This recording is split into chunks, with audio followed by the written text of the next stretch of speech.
I never thought I would reach the day when Jeremy Corbyn was not left enough. Yeah. Yeah. Who would have thought putting together a group of regressive, socially conservative Muslims and progressive identity politics warriors and seeing, you know, whether or not they could work together? Who would have thought that that may be an issue? I never could have seen it coming. Adam, could you? Well, I mean, Jeremy Corbyn was so good at running the Labour Party. This is entirely surprising to me.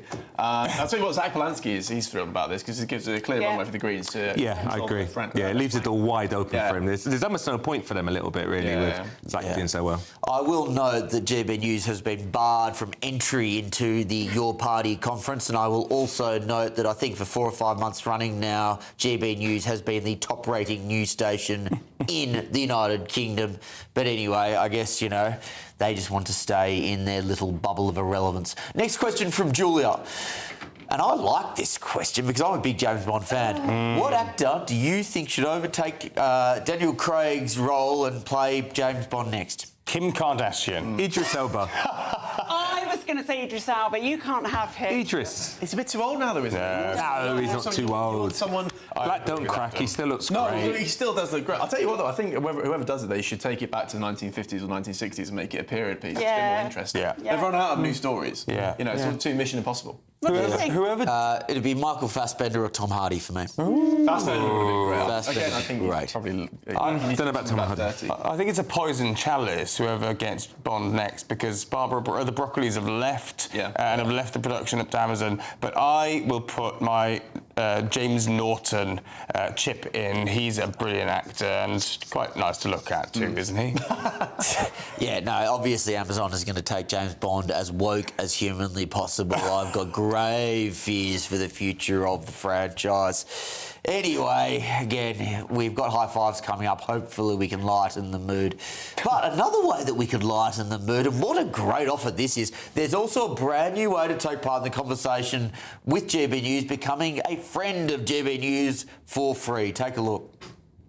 Join the community and be part of our shows by becoming a friend of GB News. Get a direct line to join the conversations that you hear us talking about every day in our programmes by commenting on Your Say and voting in You Decide polls. Access opinion, analysis and behind-the-scenes videos as we share more from the stories that you see on TV and radio. Plus, watch our shows live and on catch-up anywhere, anytime. If you love our channel, become a friend of GB News for free by scanning the QR code or going to gbnews.com/friend. Don't just watch our programmes, come and be a part of them. One of the great joys of being part of GB News is not being part of a television station, it's being part of a community, and that's another great way you can be a part of the GB News community. After the break, Simon Cowell claims he's ageing backwards by washing his own blood. What's really going on? We'll have all the details next on Saturday 5, The People's Show on the People's Channel, GB News.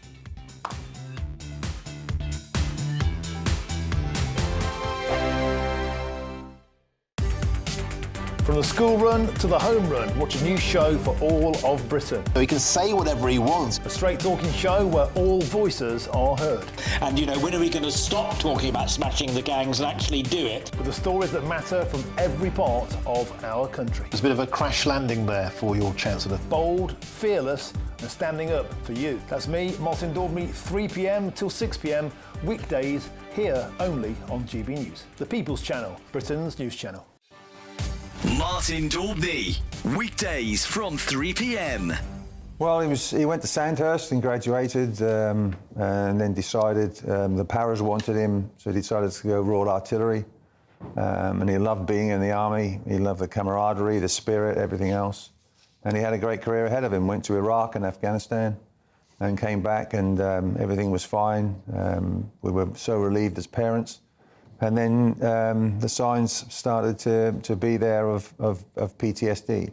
It was quite a while after he came back that they sort of manifested themselves, and everything went downhill after that. And it was a long fight for him to try and get help, but there was no help available.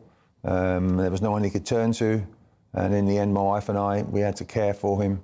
which was very, very difficult for all of us. And there, you know, he was with us for about 18 months, and then in the end he passed away. He had an enlarged heart. He was struggling very much with PTSD, so he turned to alcohol, but as most veterans do when they have this problem. And in the end, he obviously passed away 8 years ago, and we had no help at the time, and we didn't have anybody giving us advice or where we could go. And I was with Nigel. I went to Combat to Coffee a few years ago with Nigel, and we got this. The author of the book, Rob Parker, presented this to us and sent it to me. And everything in here in this book was so true. And with us, it was like a manual for us, or a diary really, of what was happening and what could happen. GB News, the People's Channel. Westminster's full of talk, but out here, it's the real world. Am I allowed to talk then? No, that's it. This is where it matters, real people and real lives. That's what politics is all about. In fact, has Trump made a good start? No. Straight answers, no spin, and just a couple of pints. How many fingers have I got up? About 10. So join me for Lee Anderson's Real World every Friday at 7 p.m, only on GB News. The People's Channel, Britain's news channel.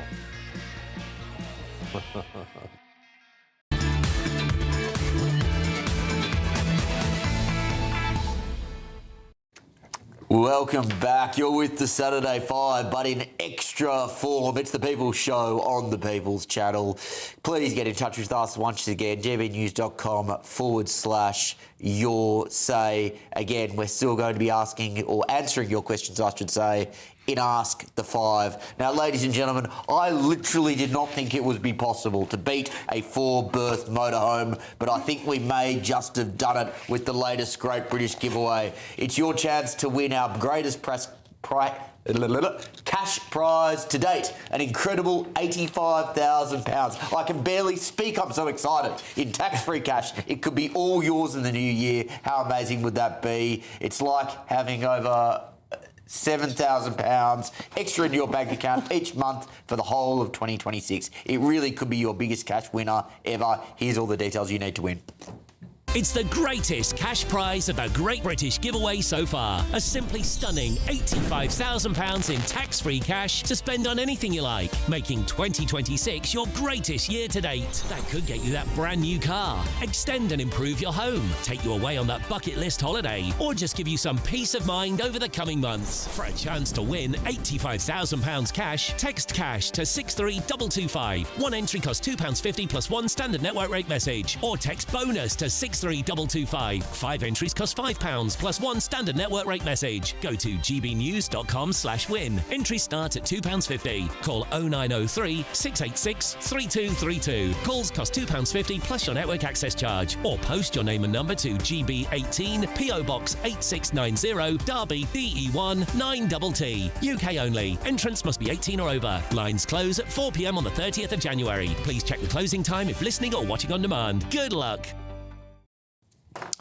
Welcome back, ladies and gentlemen. What a prize that is. A quick Ask the Five from Bruce Hobday. Does the panel agree that healthy food vouchers should be given out to families with more than 2 children instead of cash? This might help with the obesity problems which currently are afflicting children. Renee? Well, I certainly think we need to do something about child obesity through education and everything else.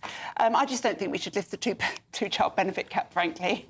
Yeah, it's a better alternative than lifting the cap entirely. Certainly more cost-effective and better for the kids. I think as a parent, God, your money's got to be spent on way more than just food, so unfortunately, probably no. But it's not your money, it's the taxpayers' money. I know, but if we're going to give it to them, we have to give them the flexibility that goes with that.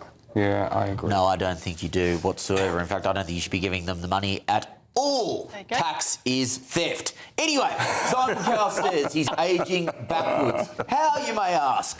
Well, by watching his own blood to battle the effects of ageing. He told Rolling Stone Music Now podcast, I go to this wellness clinic where they actually take your blood, they rinse it, they filter it, they put it back into your body. But is this actually beneficial or just another celebrity health fad. To discuss this, I'm delighted to welcome Dr. Samia Ajaz. Samia, thank you so much for taking the time. This is not the first time we've heard about these sorts of celebrities, tech tycoons coming up with these sorts of plans to try and live forever. I guess the first and most obvious question, will this work? Hi, good evening. It's a pleasure to be here. And I think it's so exciting because we are talking about something which for the last few years, you hear everywhere. And I'm really grateful for the celebrities who are highlighting it more so we can have a discussion regarding does it work or do we need more data or clinical trials regarding it. So I think there are a lot of things. First of all, the most important thing is, are we talking about longevity and what is the definition of longevity, what it means for everyone? I think the definition is very different because it's not just living longer. For me, is it living better? For all those things, I think this is one of the modalities that have been in the wellness clinic. It's not a new thing. It has just been, highlighted now. The first experiments were done in 1990 in Italy. The closed clinical trials have been published in 2005. But it's still, I will say, it's still at experimental stage because we don't have longitudinal studies looking at the long-term effect of these modalities. But having said this, there is few papers which have come recently. So we are talking about, I think it's in layman language, it's fine to say that, it's taking out the blood, washing out and putting it again. But we are talking about extracorporeal oxygenation and ozone therapy, which is also known as EBU. And there was a study published which took into account 12 clinical trials from 2020 to 2025. And 87% of patients which were taking part in these studies said that they felt better. So do we need more studies? Do we need more data? I definitely think we need more data for all these modalities. Sure. But I think it's very interesting that we are talking about these things. It is interesting, and of course, I'm sure we can't discount a placebo effect there, but colour me a tad sceptical. I know several, ultra-fit marathon runners that have killed over with a heart attack at the age of 50, and yet Keith Richards is still trucking along. How much of this longevity conversation really just comes down to blind luck?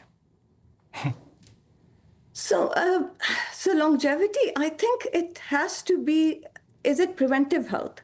So, we are used as clinicians and as a healthcare providing services, we think of providing healthcare as a reactive strategy. I think it's a preventive. So for preventive, you have to take into account lifestyle medicine, which includes all the healthy things. I think most of the people are aware about it. But why then you were just talking about childhood obesity? I think with the 2025, the obesity in England above the age of 18 is 64.5%. So something is definitely not working. So anything which will increase the awareness to do the right things, whether it is, sleep, emotional stress management, diet, nutrition, and the other modalities. If you really want to talk about the longevity and the wellness and the biohacking, I think it's a very wide spectrum. We are talking from hyperbaric oxygen therapies to all the other modalities, infrared therapies, and so many.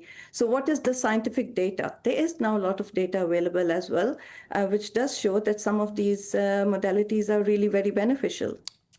So I'm going to jump in. Hello. Nice to see you hi, tonight. Rennie. Hi, yeah. So I was just thinking about what you said, and obviously I see people who want to live better, but lots of them don't know where to start. And things like hyperbaric oxygen chambers and, what Simon Cowell is doing can be a very deep dive into longevity. What do you look for when you're looking at people? Where do you start? Where are the fundamentals? I think the most important thing in all these things is the patient safety. It's the client safety. Even if they are not unwell, we have to make sure that first of all, we do the screening. So I think like in any case, whenever someone comes and they are looking for health, and that is what is missing. So there are two extremes. Either we are talking about totally reactive medicine where we just give patients their drugs which are improving their symptoms, or we are talking about like, totally a biohacking where we don't do anything and we are just giving them modalities which comes in the bigger, domain of longevity. I think currently, and many centers are now doing it, we need the right people, we need the right training, where first of all, we do the screening. We have such advanced technologies. We can do all these testing, the genetic testing, the epigenetic testing, the new AI imaging. We can have then a bespoke plan, which is a personalized medicine, see what works for that person, and then give them what works for them. So, if it's a nutritional program, if it's a supplement, currently what we are doing is we are giving IV therapies to everyone.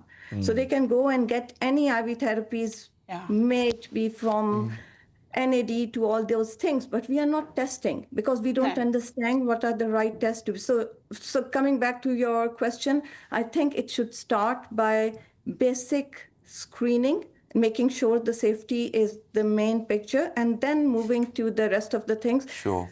Which, working in 20 years in mitochondrial dysfunction and oxidative stress, many of these modalities does have beneficial effect.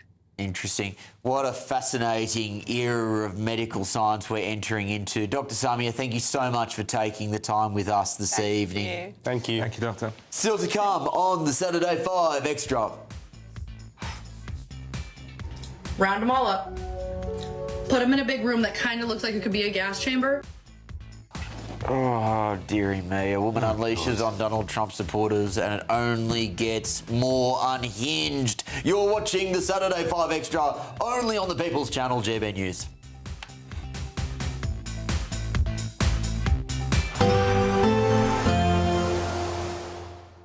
Can't wait to get in that sea. Lovely and warm. Just like the feeling of having great travel insurance. All Clear Travel Insurance sponsors GB News Travel Destinations Forecast. Hello. If you're heading away this weekend, it is actually looking fairly unsettled across parts of Europe and definitely cooler than usual. Across the Canary Islands, a risk of showers throughout the weekend and into next week. Temperatures around 18 or 19 degrees. A little bit cooler than usual across parts of Spain and Italy, just around 12 or 14 degrees. And some wet weather is pushing into parts of Greece. But actually, more eastern areas of Greece should stay relatively dry, so plenty of sunshine to come for Santorini. See you later. All Clear Travel Insurance sponsors GB News Travel Destinations Forecast. Hello there, this is your GB News weather update from the Met Office. The rain that we've seen through this afternoon is beginning to clear and we will start to see some clearer skies as we head through the overnight period. And it will be a chilly one to come, but the rain that we've seen through today is because it is a low pressure system and it is slowly tracking its way towards the North Sea.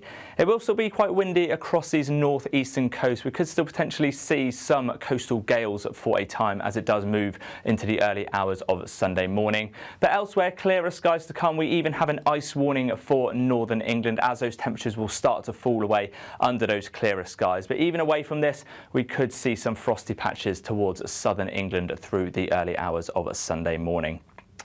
But for the second half of the weekend, it is going to be a pretty bright and crisp start. Once the sun does rise, there will be some nice, bright, clear skies across southern England as well. Like I said, it will be a cold start for northern England, some icy stretches, so do take care if you are looking to travel around at first thing.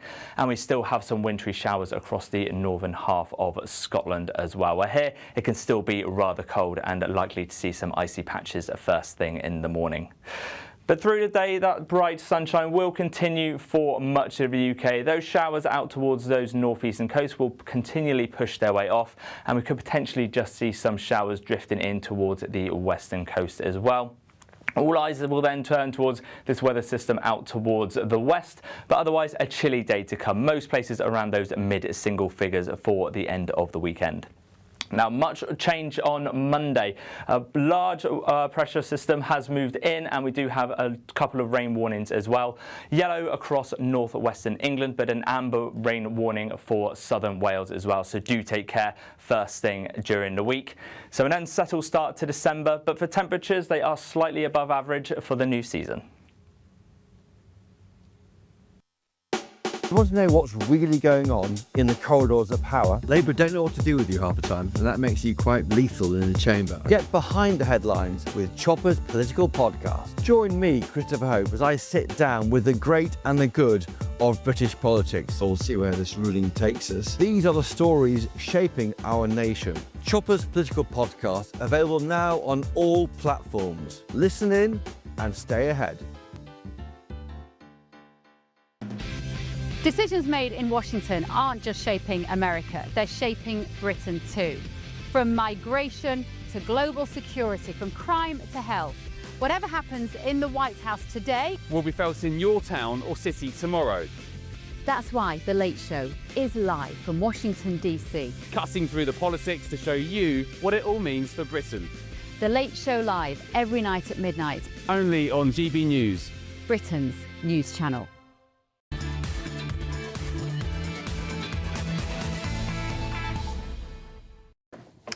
Welcome back to the Saturday 5 Extra on The People's Show, The People's Channel, GB News. It's now time for High Five, where we discuss our favourite moments or stories from the past week. And ladies and gentlemen, I've got to be open and upfront with you. I scoured the papers this morning. Telegraph, Times, I even subjected myself to The Guardian. There are no positive news stories at the moment. It is dark times in this country, so we have to find joy in the little things. And for me, entering the festive season, the first time you watch Love Actually has to be one of the great Sunday evenings of the year, which we did last Sunday evening. A couple of thoughts come through my mind. The Hugh Grant dance is fantastic. The speech against Billy Bob Thorne's wonderful.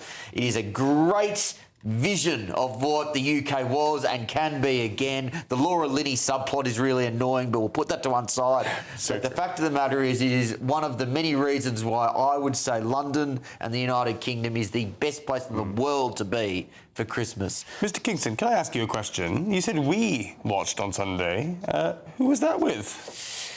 I will let that one go through to the. It's gone bright red. I love it. It was the royal we, Kai. The royal we. Sure, it was. Subtle, nice. Well done. Does anyone have a favourite Christmas movie? You like The Grinch. The Grinch, yeah. I quite like The Grinch, actually. My wife got me into that. I think there's something about it where it's like a bit of a sourpuss, gets into the spirit of things and ends up loving it. I'm not a big fan of Christmas movies, unnecessarily, I'll be honest with you. But the thing is, whatever you watch, I don't know about you guys, but you get the cheese and wine out and you fall asleep within 15 minutes anyway, so it doesn't matter what you That's very, very true. The eternal debate, of course, is Die Hard a Christmas movie? Nah, it came out. You watch it at Christmas. It was released in December, but it's not a Christmas film. Well, it's set. Avatar. No. It's not when it was. It's not when it was released, Adam. When Alan Rickman goes into the building, Nakatomi Plaza, I believe it's on Christmas Eve. I didn't realise you were corrected. A proper fan, super fan. I knew it incidentally become a Christmas film. I didn't know there were Christmas elements. There's Christmas. So therefore, fair enough. It's not a family film, though. You want a nice, warm family film that everyone can watch together, not someone getting blown up. Nah. Well, if it's that evil Alan Rickman character, I don't really mind. I'm happy for the family to get around the fire and, drink some mulled wine and watch that. But nonetheless, probably not the most important thing that we can talk about. There is something far more important. It is in the life of Dr. Renee in the last week. Go on. Well, so as you rightly said, Will, it was a difficult news week to find anything really, really, exciting. And then I remembered what I did last Sunday. And I watched my 7-year-old step up, do 2 personal bests and win the gold in a British gymnastic trampoline competition. And I think we've got some video.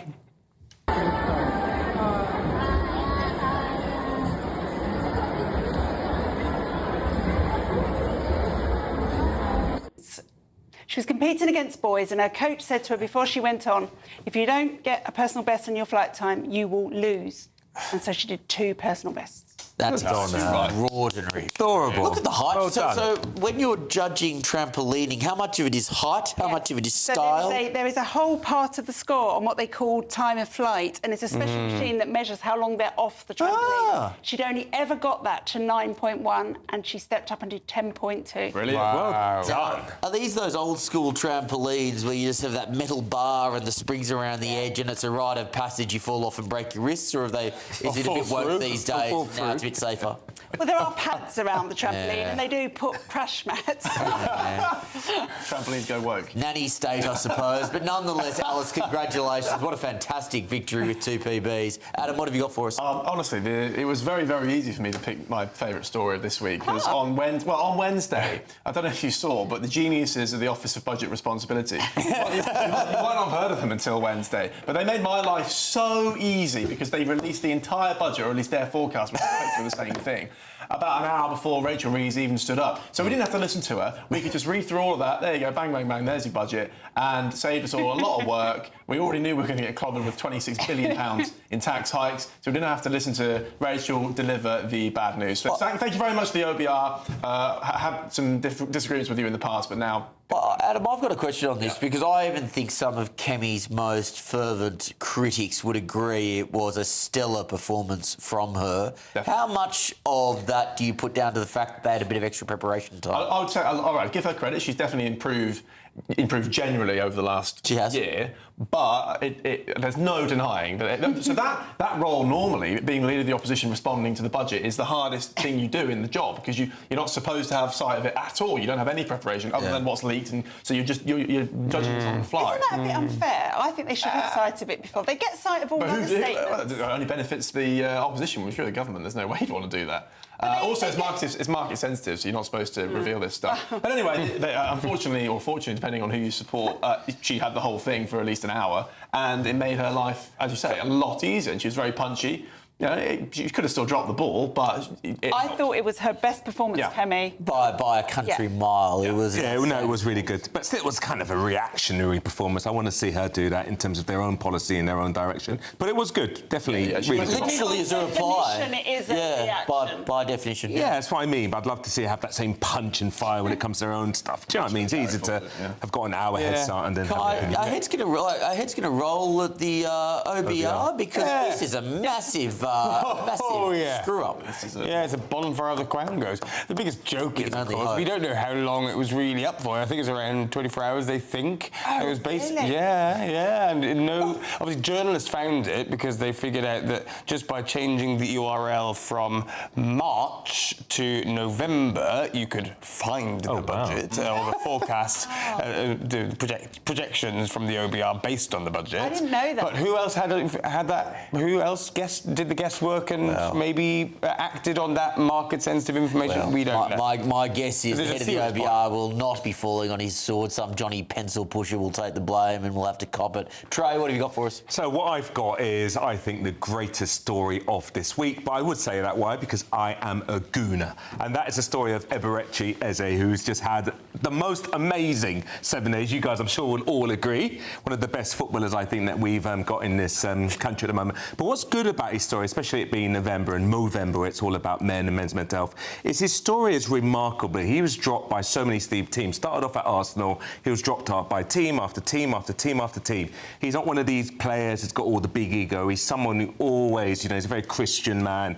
He always gives, a prayer and the rest of it. Something that you don't really see with a lot of young role models. And I think he's a brilliant, absolute brilliant role model. And I'm going to be watching him tomorrow against Chelsea. And we're hoping that he's going to do a nice hat-trick against another London rival. So, yeah, it's been a brilliant week this week, I think, for us Gooners. Yeah, very much so. Claire, just quickly on the previous story, he says, not sure if it's true, but I heard Kemi has a new speechwriter. Does anyone have anything to add to that? Any inside knowledge? New speechwriter. Well, there are rumours she is... She received a lot of support from one Michael Gove, who has been a long time years. I thought they'd fallen out. She's attracted criticism for that relationship, hasn't she? Yeah. Well, apparently he's. It's not confirmed. These are reports. These are allegations. But he may have fed a line or two and helped out with some of those zingers. Interesting. Yeah. Kai, what have you got for us for your high five? Well, the number of monitored bathing sites in England meeting minimum testing requirements for water quality has risen slightly. I was really struggling this week. I don't know if we even have... I asked, could we please have some footage so I could read this, but I really didn't give any time to our amazing producers to do that. Basically, the water has less poo in. You're looking for some footage of some water. Yeah. Well, I could try and pass some now if you like. No, I mean, it's good news for wild swimmers, but unfortunately, what I found is that wild swimmers and people with those kind of weird hobbies tend to be an old folk, but they probably are watching, so... I think you should have become a gooner. You'd have had a lot to care about. You do know that has a double meaning, Yes. Kai, you're not exactly making it easy for me, but I'll try. I'm very some sorry. sort of conversation come out back? of this. Cold water therapy, does that work? Well, it's very interesting that you asked that, Will. I was doing my best. I'm sorry. There's some footage, look. Oh, wow. Oh, thank you so much, production gods. There's actually some new data out, which is quite interesting, that men do benefit from cold water immersion, but women not so much. Oh, yeah, you told me that. Yeah, you should say that. Yeah. Well, I quite like... Just physiologically different. I know that there are people that don't want to accept that men and women are physiologically different, but they are. Men do sometimes need to take a cold shower on a Saturday evening. Bottom line, what's sexist this week? Water. Still ahead on the Saturday 5 Extra. That is, again, straight out of the Labour rights playbook. If we carry on this road, it will alienate people who want to get involved in building this party. Nobody. Better or worse, you will find out what that's all about next on the Saturday 5 on the People's Channel, GB News.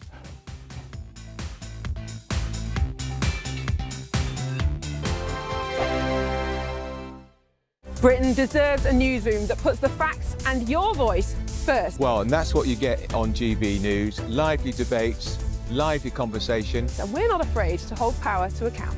And each other. So join me, Andrew Pierce. And me, Miriam Gates, for Britain's Newsroom, weekdays from 9:30 on GB News.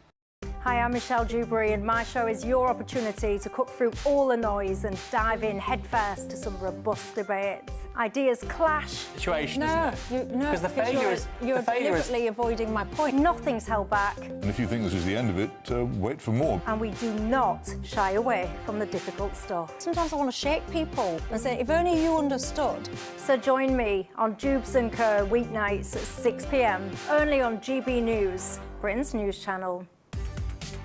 From the school run to the home run, watch a new show for all of Britain. So he can say whatever he wants. A straight talking show where all voices are heard. And, you know, when are we going to stop talking about smashing the gangs and actually do it? With the stories that matter from every part of our country. There's a bit of a crash landing there for your Chancellor. Bold, fearless and standing up for you. That's me, Martin Daubney, 3 p.m. till 6 p.m, weekdays, here only on GB News. The People's Channel, Britain's news channel. Westminster's full of talk, but out here, it's the real world. Am I allowed to talk now? No, that's it. This is where it matters, real people and real lives. That's what politics is all about. In fact, has Trump made a good start? No. Straight answers, no spin, and just a couple of pints. How many fingers have I ever got up? About 10. So join me for Lee Anderson's Real World every Friday at 7 p.m, only on GB News. The People's Channel, Britain's news channel. You want to know what's really going on in the corridors of power? Labour don't know what to do with you half the time, and that makes you quite lethal in the chamber. Get behind the headlines with Chopper's Political Podcast. Join me, Christopher Hope, as I sit down with the great and the good of British politics. We'll see where this ruling takes us. These are the stories shaping our nation. Chopper's Political Podcast, available now on all platforms. Listen in and stay ahead. Join me, Nana Akwe, for an informative, interactive news programme with a difference. It's fun. No, he didn't say that, Dave. I'm so surprised. I think there's an element of truth to that. Join me from 3 p.m. every weekend, only on GB News, Britain's news channel.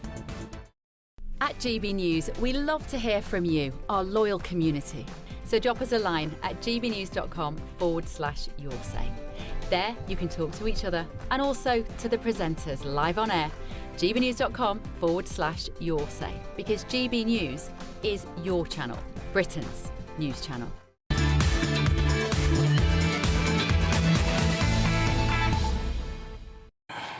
Welcome back to the Saturday 5 Extra, the People's Show on the People's Channel. Thank you very much, Diane. Absolutely love, actually will. Good choice. Bit disappointed with the 2 thumbs down that Diane got and the 0 thumbs up. Yeah, well, I guess, you know, the audience is always right, I suppose. Best Christmas movie from Jackie, It's a Wonderful Life. Wonderful. Yeah. Well done, film. Jackie. And of course, several comments flowing in for Alice. Wonderful, Dr. Renee. Proud mum time. Congratulations to your daughter. Thank you. Well done to Dr. Renee's daughter. 10 likes. I won't mention the 2 thumbs down, actually. That's a bit nasty, but... Anyway, let's move on to something. I was about to say something a bit more wholesome, but it's absolutely not. Kai, what true tantrum have you got for us? Oh, sorry, your high five. Who's not wholesome? Me or your party? My your tantrum, sorry, I should say, is just the ongoing calamity that is the founding conference of your party. We say your party, of course, because they're actually putting to a vote at this conference what its name should be. And they're all terrible. Party. Your party, our party, Popular Alliance, and For the Many. Not that again. We have a clip of one of the many things that's gone wrong. Zara Sultana venting her spleen. Take a look. What we've seen over the past few weeks and months is a toxic culture of leaks to the Murdoch press, legal threat, bullying, intimidation, smears and sabotage, and that is, again, straight out of the Labour Rights playbook. If we carry on this road, it will alienate people who want to get involved in building this party. We need to have a democratic culture where we are able to disagree with each other without being smeared, and the movement has to say with one voice that we will not tolerate this culture, this toxicity, and that we are here to fight for a party that is democratic and led by Muslims. I've been told we've got to go straight to Trey, partially because we're pushed for time and partially because that's we can endure on that. Thank God for that. So my one is actually the reason why I really can't stand this whole left-right thing when it comes to politics. I mean, listen to this. This is hate if ever I've heard it. Round them all up. Put them in a big room that kind of looks like it could be a gas chamber. Don't actually do anything to them. Like, they'll be fine. Don't gas chamber them, but just put them in a room and tell them that's what you're gonna do to them. Watch them all cry like the little baby back that they actually are on their insides. Awful. I mean, all of this because you don't agree with people's political points. I mean, relating it to gas chambers, I just think it's sickening. These people have no insight into their vileness. And no insight into history. That's the thing. It's the historical side of it. It's just disgusting. You know, and this is where when you hear this kind of term Nazi being thrown around, people don't understand what fascism actually was. People don't understand the horrors of Nazism, and therefore they don't understand just how offensive those terms really are. Adam, what have you got for us? Oh, so mine is this absolute car crash to do with the abolition of most jury trials. You might have seen earlier this week, David Lammy rolled the pitch for scrapping jury trials and just putting the sentencing in the hands of single judges for all but the most heinous crimes. Then a few days later, U-turn on the whole thing, or suggested that they might U-turn, appearing in the Financial Times saying they're going to roll back on all of that. So David Lammy ends up in the same position he was in 2020 when he said that jury trials were the most important thing ever in the whole wide world. Look, honestly, the Deputy Prime Minister, as he prefers to be referred to, not David Lammy, the Deputy Prime Minister, the Right Honourable David Lammy. There we are. It wasn't even like 10 years ago when he was supporting jury trials. It was what, 3 or 4 years ago? It was 2020. Wouldn't it be nice to have a politician with just an ounce of conviction and principle? Just a bit. You know, that's all I ask. They're just discovering, aren't they, that being in government is actually much harder than it looks, and they've got some huge problems, admittedly given to them by the Tories. I'm not defending the Tories at all. And they're just grabbing at the first possible solution to everything, rather than, these are all sticking plasters, rather than just breaking it down and building it properly. Yeah. Well, I mean, that's exactly it. They said they'd move away from sticking plaster politics, and that's all they seem to do, but never mind. Yeah, well, look, we live in hope that if at least there isn't an early election before 2029, which unfortunately is unlikely, I was about to then try and find some hope, but no words came out. Renee, is there any cause for hope? What, that we might have an early election? No, I don't think there is, and I think we're in for a really, really awful 3 years. I do think, however, that Reeves, if she's still Chancellor, is going to find it very hard to come back next year and put up more taxes after this debate. We thought that last year. Look, on the plus side, Renee's daughter is a trampolining champion. The water's never been cleaner. Arsenal are going to win tomorrow at Chelsea. And best of all, sometime when he feels like it, appearer on this show, Alex Armstrong's show, is coming up next. Alex, what have you got for us? Thank you very much, Saturday 5. Lovely to see Adam Cherry back on the Saturday 5, isn't it? What a legend of the game. Well, look, listen, I'm getting a bit sick of the gaslighting, sick of the lying, the cover-ups and all the nonsense coming out of this government. I'm going to be digging into the fallout of this insane budget scandal.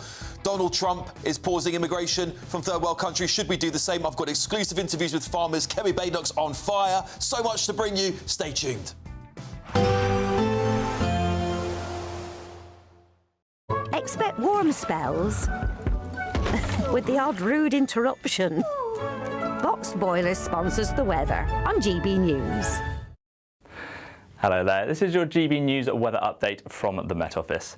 The rain that we've seen through this afternoon is beginning to clear, and we will start to see some clearer skies as we head through the overnight period, and it will be a chilly one to come. But the rain that we've seen through today is because of this low pressure system, and it is slowly tracking its way towards the North Sea. It will still be quite windy across these northeastern coasts. We could still potentially see some coastal gales for a time as it does move into the early hours of Sunday morning. But elsewhere, clearer skies to come. We even have an ice warning for northern England as those temperatures will start to fall away under those clearer skies. But even away from this, we could see some frosty patches towards southern England through the early hours of a Sunday morning. But for the second half of the weekend, it is going to be a pretty bright and crisp start. Once the sun does rise, there will be some nice, bright, clear skies across southern England as well. Like I said, it will be a cold start for northern England, some icy stretches, so do take care if you are looking to travel around at first thing. And we still have some wintry showers across the northern half of Scotland as well, where here it can still be rather cold and likely to see some icy patches at first thing in the morning. But through the day, that bright sunshine will continue for much